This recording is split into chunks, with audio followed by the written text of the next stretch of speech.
Welcome to the Road Back podcast. We're so glad you're here. I'm Melissa. And I'm Desiree. We're two trauma-informed coaches and real-life friends. If you're returning to yourself, your dreams, or your sense of belovedness, this podcast is for you. We'll pull from our own stories and hard-earned wisdom to support your journey. So take a breath and remember, you belong exactly as you are.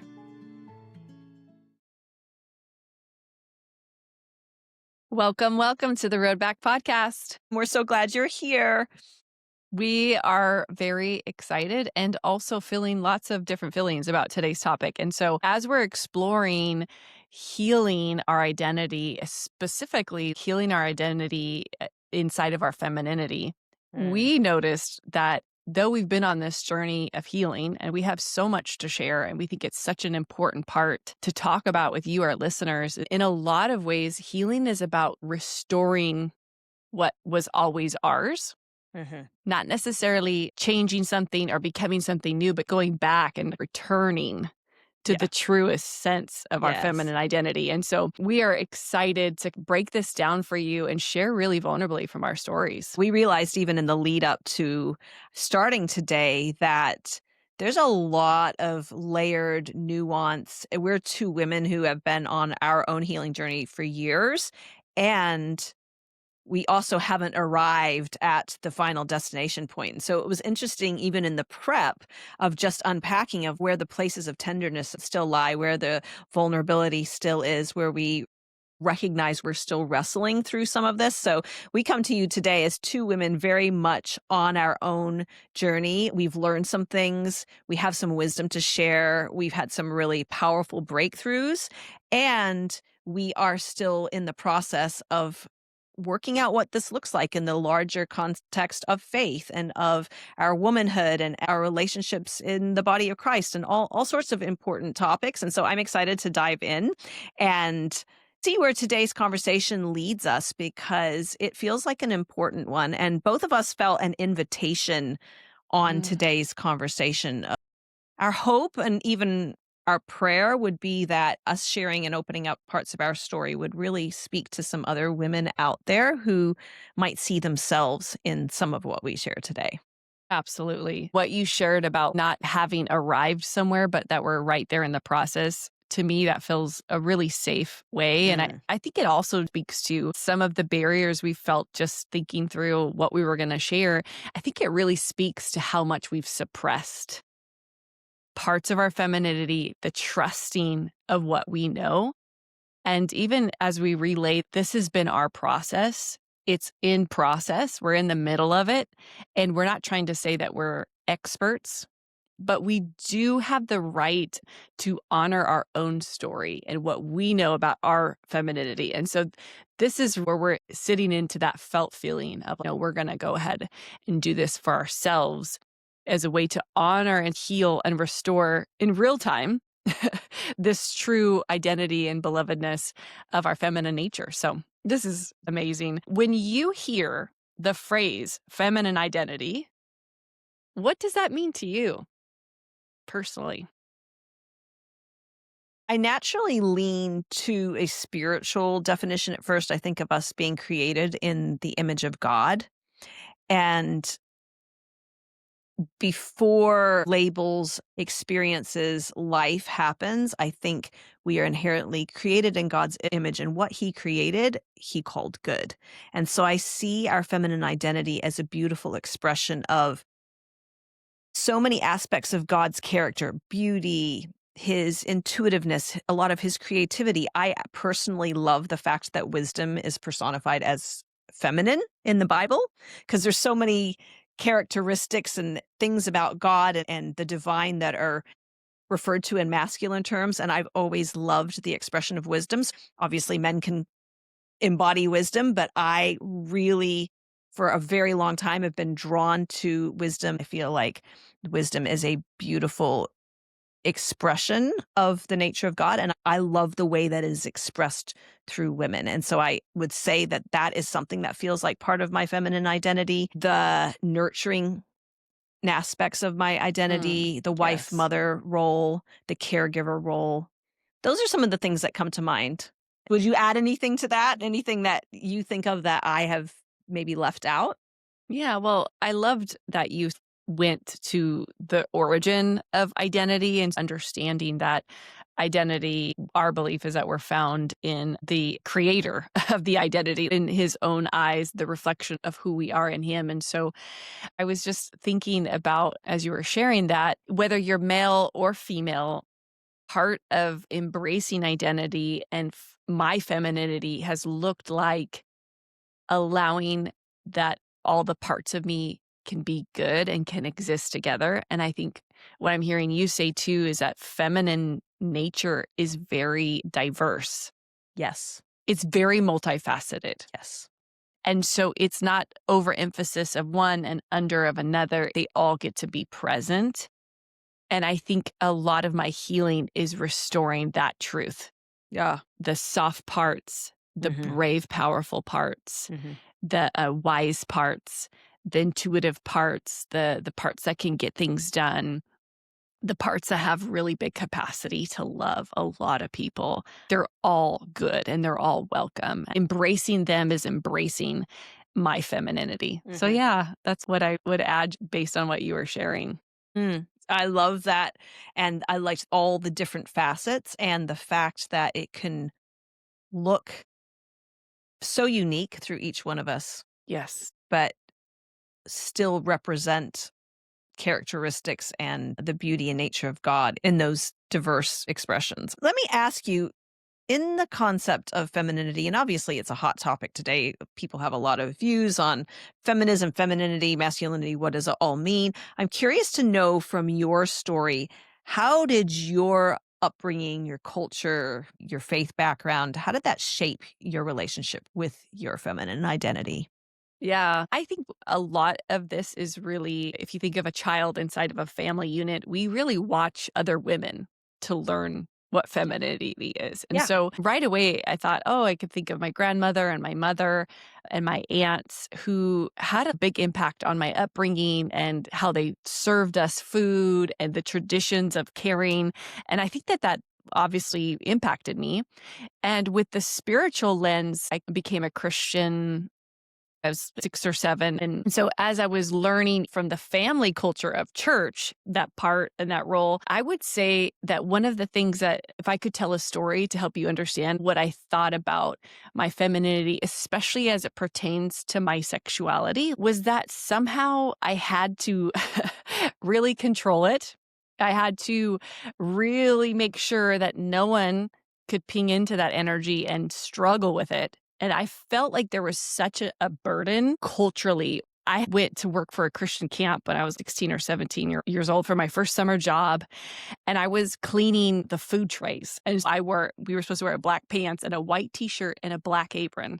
Mhm. And this guy, he was probably a year or so older than me, and he came up to me and he told me that I was causing him to stumble.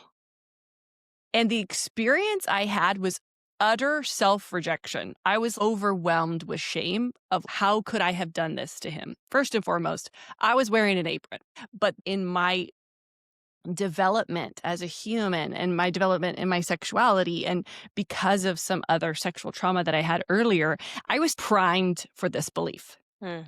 I Mhm. was primed for the belief that I was fundamentally too much or Mhm. bad, and that the very nature of my sexual parts of my femininity, I had to really mask them. I had to manage it. I had to manage other people's responses to me, which is incredibly impossible. Let's just be honest. But I literally cried. I remember crying because that was never my heart. I felt completely confused. In retrospect, I was like, how could this be? And I think that this is quite relatable to a lot of women. And so that's why I speak to it because of sexual trauma, because of this cultural, religious, I would call it religious, cultural upbringing and teaching that women were inherently bad. Yeah. We had to help Yeah. make sure that we didn't get it on anybody else. I actually really disconnected from parts of my femininity. I had so much shame that I could do this to a person, and that meant that I was bad. Yes. And for me, it was so much shame. And that Yeah. feels so relatable. And some of what I hear you saying is there was self rejection for something that was completely who you were. And I think, unfortunately, one of the things that gets communicated in certain religious or faith based cultures is beauty is a curse. Beauty is not a strength. It's not something to embrace. It is absolutely something to reject, which in essence says the very way God made you, there's something inherently wrong with that, which is the basis of shame, isn't it? Really, it's that self rejection of there is something inherently wrong with me. And essentially, you're rejecting a part of the very nature of God and going, there's something wrong. Beauty is not okay. Sure, it may be okay in a flower, but it's not okay in a person. Right. And I think so many of us can relate to that very experience. How about you, Mel? Was there ever a moment or a time that you were less connected to your feminine energy? I very much resonate with the church culture that taught any sort of reaction on a man's part was the woman's fault. I grew up carrying a lot of responsibility for others people's behavior. I felt very responsible and I was very quick to blame myself if anything I did could have been perceived in any way, shape, or form as causing somebody else to think anything, even outside of my feminine identity, just in general. And so throw the pressure on top of needing to manage other people's emotions, especially men's emotions. That was pretty crushing. And I know for a long time, I hid.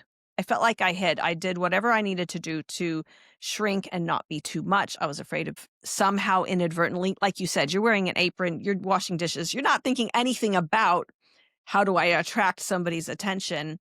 But I think it created a lot of hypervigilance in me, just trying to manage everything, everyone at all times. And that's a lot of pressure for us to put on ourselves. It's impossible. Exactly. And I remember there was a series of things where I had some ahas where I recognized that instead of fully flowing in my feminine identity, I had actually embraced some of the masculine traits in terms of get it done energy. Yeah. I I felt permission to be nurturing. That felt like I had permission to do that. I felt permission to serve, which we Yes. sometimes think of feminine traits, but anything around beauty or some of the more expressive aspects, I didn't feel any permission to do that. And I recognized that when I was embracing more of the masculine energy, it was actually very much pulling me out of who I naturally was. And I would try to control things, take things on from a headstrong, like, I just got to do this. And it was stemming from a lot of the false responsibility that I'd carried for so much of my life. But I was at a Tony Robbins event once, which some of you may have heard of him before. He's a motivational speaker. But I was at one of his events and we were partnered up with a person and we were having to mirror a certain behavior. He said, I want you to think about what it would feel like if you are in a really powerful position or you're in a victorious state and you're feeling strong. And so we had to embody and show the other person what that would look like. And so I was doing with my partner, I was the one expressing and I was like, yeah, woo, yes, go, go. And they said, okay, now have the person who was watching you mirror back to you what that looked like. And so this other woman that I was paired up to took on this gorilla-like stance and she was like, yeah, yeah. And kind of like you picture some guys getting super excited over the football game or something like that. That's what she mirrored back to me. And in that moment, I realized, oh my goodness, I am pulling on so much masculine energy and I wasn't even consciously doing it. It was this Mhm. major aha moment for me that when she simply mirrored back what I had just done, which is exactly what I had just done. I thought, that doesn't look feminine at all. Mhm. And I was already on a journey of starting to reconnect to my femininity at that point, and it was a light bulb moment for me. And I went, oh, I'm pulling on masculine energy a lot of the time. And a lot of the time, it is keeping me feeling very much out of alignment. That you even look in places like corporate America, some of the Western culture, we glorify the masculine energy, the getter done, the driven, the goal setting, the Totally. productive, goal oriented person. Now, women can do that, but often it's portrayed and glorified in a very masculine way. So I had just inadvertently picked up a lot of these characteristics. And then in the process of rediscovering my femininity, I was having to shed some of those layers. And that one moment where that woman mirrored back to me how I was behaving and what strength and victory looked like for me, I thought, no, that's actually not accurate. It's what I'm able to do. And I can put on this persona if I need to, but it's not actually me. And I remember that being a big turning point for me where I recognized there was an invitation for me to start leaning into what does feminine energy actually feel like flowing through my body? What does strength look like as a woman?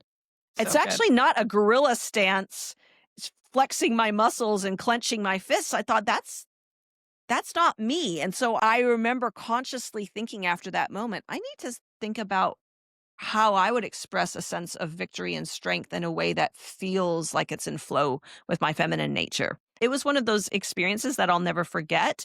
And it was a light bulb mirror moment for me. Yes. So powerful. And I think it's so relatable. Even what you're sharing articulates part of this shame journey, because when we equate any aspect of our femininity as shameful and bad, oftentimes we'll have a pendulum swing away Mhm. from it in order to be good, Yes. to be acceptable, to be loving, and in order to be right.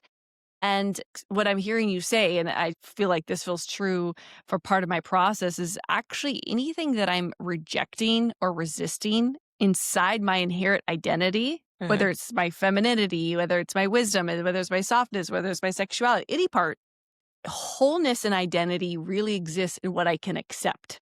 Mm. Yeah. Yeah. Wholeness is about embracing, Yes. not managing or minimizing or shrinking or over exaggerating, Mhm. because that's what also happens. You Mhm. over exaggerate the needs of others and what other people are like this hypervigilant part of us, like, oh, how are you experiencing me? And that being the marker of my identity. So I think that what you shared was so relatable and powerful. Yeah. Mm. I'm curious to know in your life, in your spiritual life, anything that began pointing you, were there some catalytic moments that started inviting you to a return to yourself? Honestly, there's were many smaller times when my body and my heart and my soul was trying to tell me this is not working out. But me at that time in my survival mode, I was like, push through, disassociate.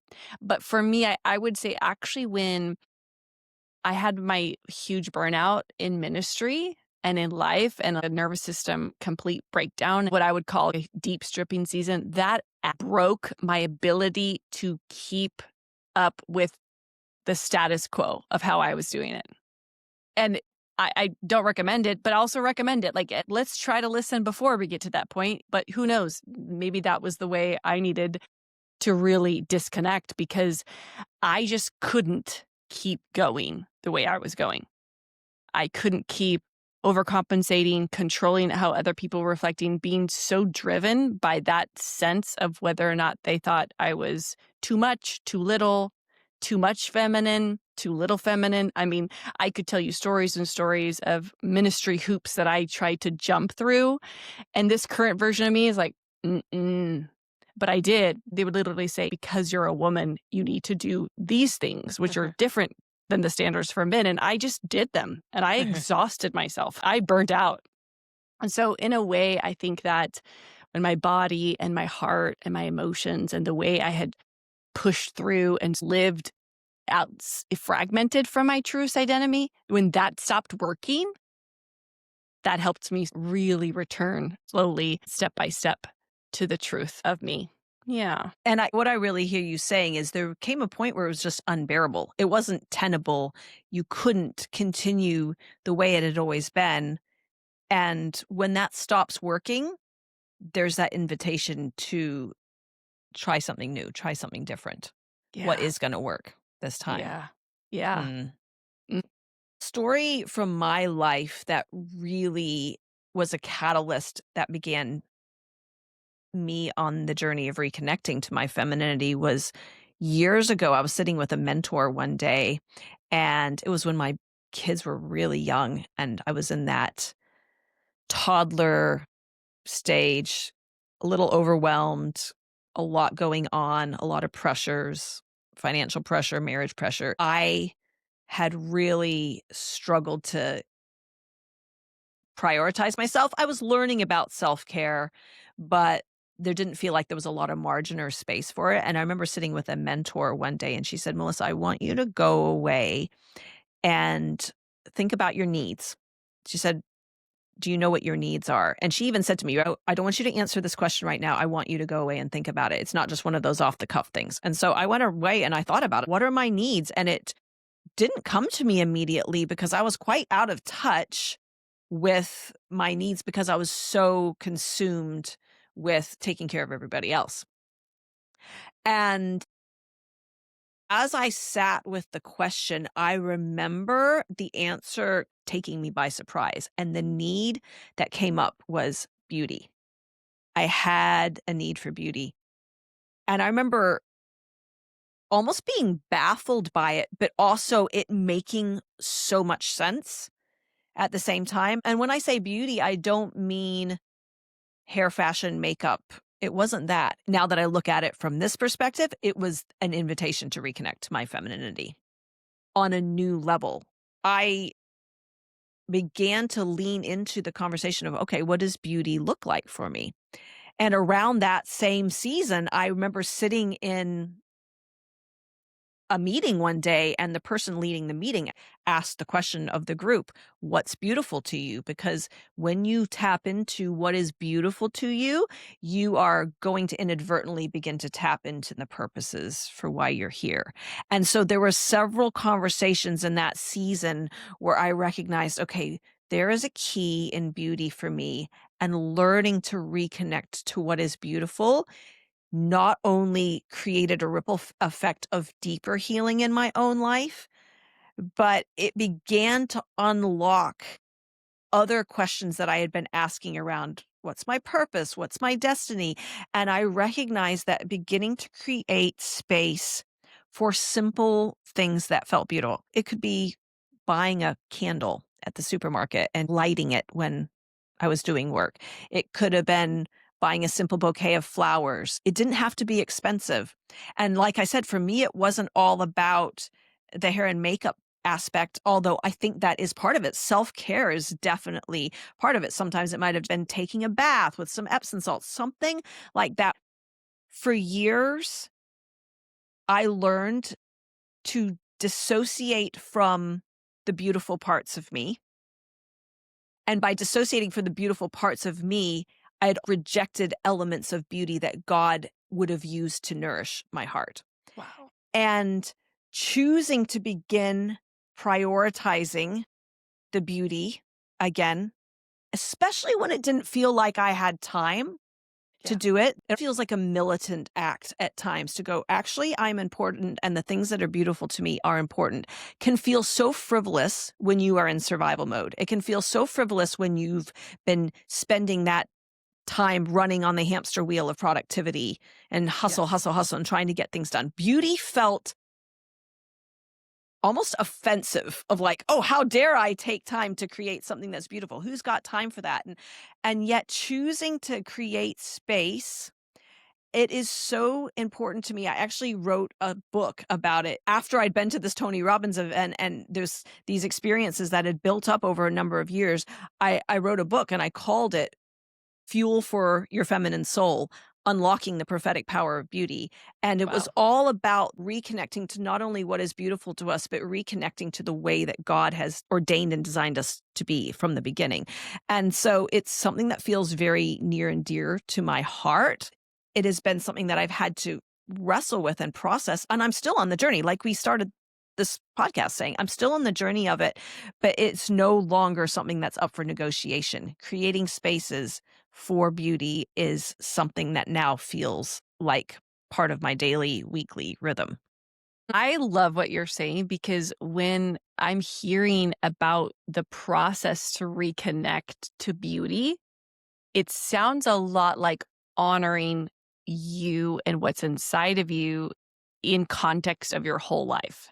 Like, Mm. I think that sometimes women can get lost in their family life and serving that. And it felt like a restoration that you get to exist as well inside of the family unit, your life, your household, your ministry, fill in the blanks. I would say that is truly a part of my journey too, because in the context where you have that shame inside a part of your femininity and you're hiding and you're minimizing and then you're overemphasizing other people's experience of that or their emotions or caring for them, we can get imbalanced. And so part of healing is seeing me and my story. And part of healing your femininity is seeing you as beautiful and worthy Mhm. in your life. So, ooh, that was really highlighted to me as you Mhm. shared that. And I think what you're saying is seeing ourselves beyond just the roles that we fill.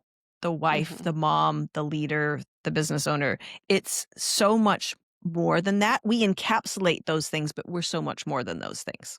Yes. And Yes. that's what I heard you saying as well. It's us returning to more than just the caps that we wear Mm, so and good. embracing the things that light us up and make us who we are beyond the things that we do. Mm, Yeah, yeah, totally. There's an identity to us outside of the roles we're playing. absolutely. And I think we Mhm. all need that reminder sometimes that, oh, you actually are enough and you are beautiful beyond even what society would define it, what church would shame it as. There's so many elements of who we are as women. And I think it's such an important conversation, especially in society today, to represent femininity in a way that is healthy Mhm. and not, I want to say not triggered. Ooh, tell me about Mhm. that. Yeah. Just because there's a lot of hostility. Okay, we say femininity, and I am not saying that's the same as feminism. I'm actually not using that same term, but it's not a far jump to jump into conversations around gender or feminism. And I think there's a lot of justified frustration and anger that women are experiencing in response to things that have been oppressive or unhealthy in society or in church. And there is also a place there's a healthy reaction, and then there's a place where when we're not healed, we can actually become our own version of toxic in our reactivity to other things that are wrong.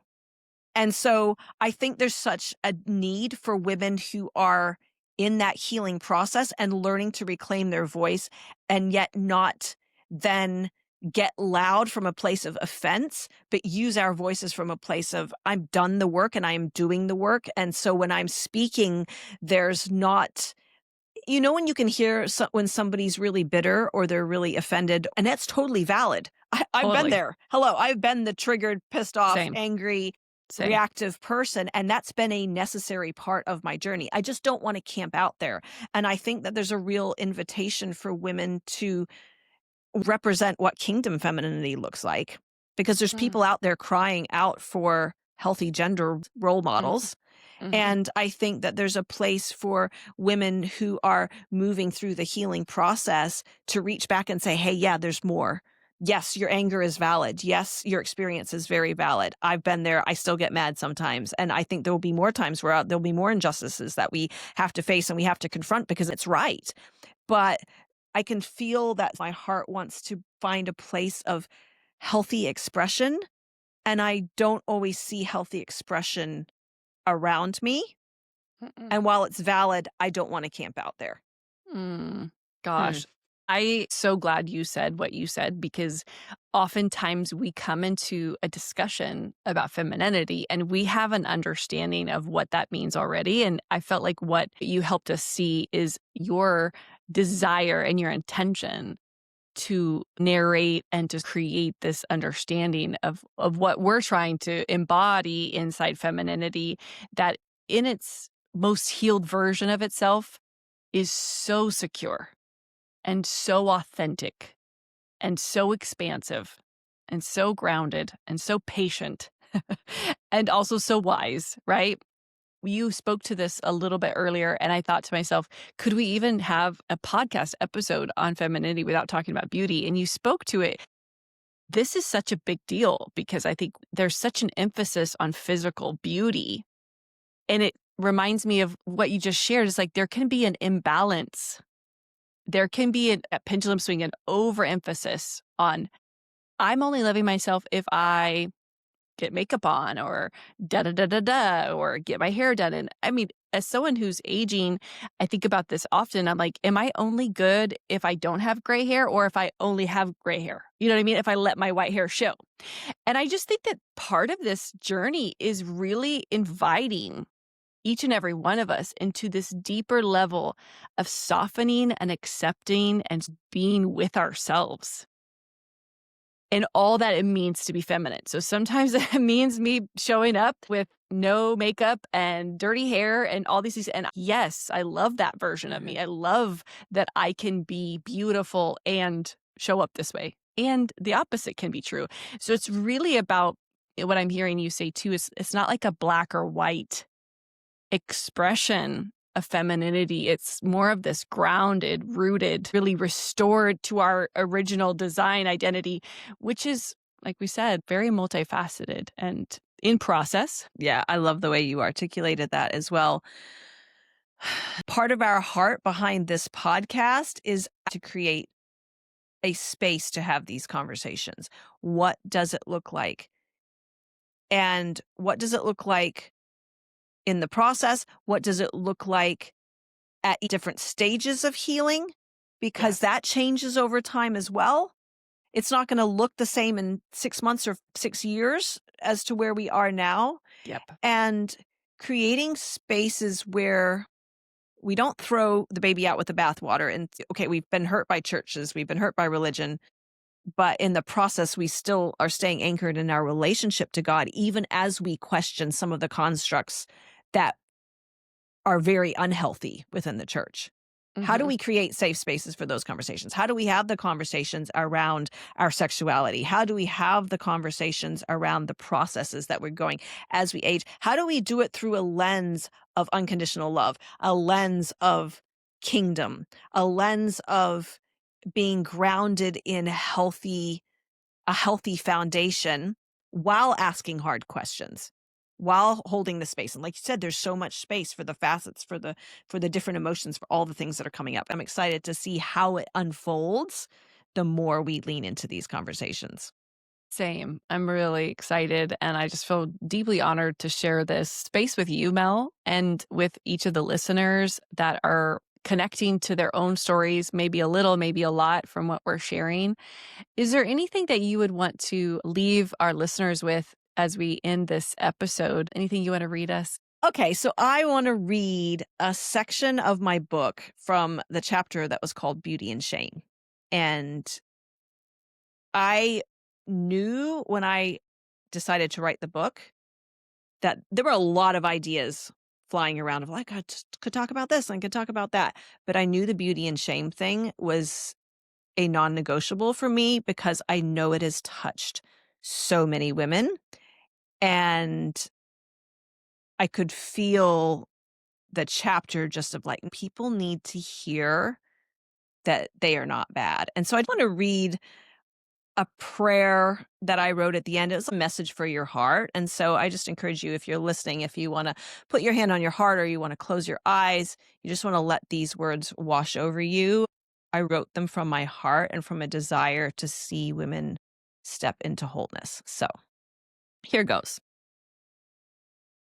Beautiful daughter, I am sorry for all the ways you've been sold a lie about your appearance, your strengths, and even your flaws. I'm sorry that people who believed a lie themselves have imposed their pain onto you, and for how this has affected your ability to hold your head high and show up in the world. I'm sorry for the narrow definitions of beauty that have left you feeling excluded or somehow inferior. I'm so sorry for the ways whew, your innocence has been violated, whether by words or actions. I'm sorry that you've had to hide the most tender and stunning parts of yourself because you haven't felt safe to truly be seen in all your glory. I pray that the tender compassion of heaven would embrace you even as you listen to these words. May the presence of unconditional love reach deep into your heart and comfort any broken, bruised, and bleeding places within you. It is no accident that you're listening to this right here, right now. Heaven has been waiting for you to reach this moment, and Jesus himself is extending a hand towards you to lead you into further healing. It's time. You don't have to carry the pain anymore. The healing is flowing even now, and years of lies and unhealthy burdens are beginning to fall off as the light of truth shines through.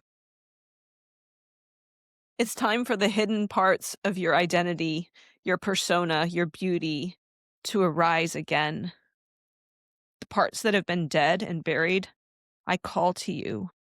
Awake, arise, come alive. There is no rush to the process. You have permission to take all the time you need. And when you are ready, know this. There are people who need what you carry. We need the authority that you wield because of the path you've walked. Your story has power, even the messy parts. And for some of you, the fact that you're still here is a testimony to the prevailing power of grace in your life. So I say to you, don't rush, but don't stop. Keep going at your own pace, in your own time, aware of the fact that you carry a powerful story with powerful keys, and those keys are designed to set others. Amen. Amen. It was so good, Mel. Yeah, wow. I hadn't read that in a while. So beautiful. Don't stop. Don't I stop. felt that in my soul. Yeah. Yeah. Same. Tune in next week. We can't wait to be with you again. See you soon. See you.